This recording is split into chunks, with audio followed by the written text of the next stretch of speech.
કેમ શું પૈસા શું કામ જોઈએ તમારે? મારા માસી છે ને એ હોસ્પિટલમાં એડમિટ છે, તો ઓહો. અત્યારે મારે છે ને 15-20 હજાર રૂપિયા અર્જન્ટ ભરવાના છે ત્યાં, તો મારે થોડા પૈસા એના માટે જોતા હતા. અચ્છા, એના માટે જ તમે મને એમ કહેતા હતા કે મોબાઈલમાં નેટવર્ક. અરે મારે ત્યાં પૈસા માટે છે ને એક ભાઈને ફોન કરવાનો હતો, તો મારા ફોનમાં નેટવર્ક નતું, એના માટે તો તમારું નેટવર્ક ચેક કરતી હતી હું. નેટવર્ક મારું ચેક કરતા હતા, પણ ખરેખરમાં તો મારું એ આઉટગોઈંગ બંધ છે, બેલેન્સ નથી. પણ લોકો નથી, પૈસા છે મારી પાસે. કેટલા રૂપિયાની જરૂર છે? 15-20 હજાર રૂપિયા. એમ નહીં, હું તમને 15-20 હજાર રૂપિયા તો આપી દઉં. આ પૈસા તો છે મારી પાસે.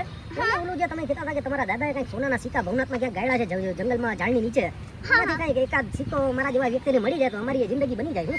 અરે સિક્કો શું, એક ખજાનામાંથી ચોથો ભાગ તમારો. ઓહો, હા, તો આ 15,000 20,000 રૂપિયા તમારા.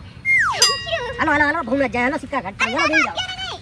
આ છે ને એક કામ કરો, આ એડ્રેસ તમે જોઈ લીધું? હા. આ એડ્રેસ ઉપર તમે કલાક પછી આવો. હું છે ને આ પૈસા હોસ્પિટલે ભરતી આવું, મારે અર્જન્ટ છે ને, તો આ એડ્રેસ ઉપર તમે કલાક પછી આવજો, હું તમને ત્યાં જ મળું છું. કાંઈ વાંધો નહીં. ઓકે, સારું.